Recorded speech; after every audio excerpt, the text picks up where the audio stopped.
Quick update on the GL1000. Seat just came back from upholstery.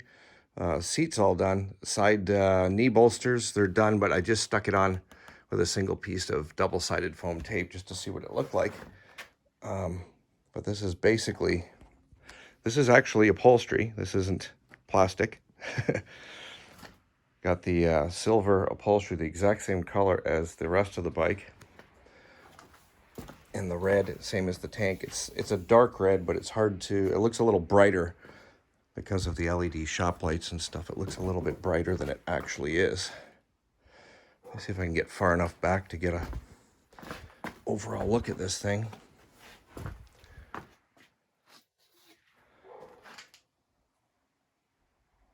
I'll get it out in the light in a few days once the foot of snow we just got today goes away.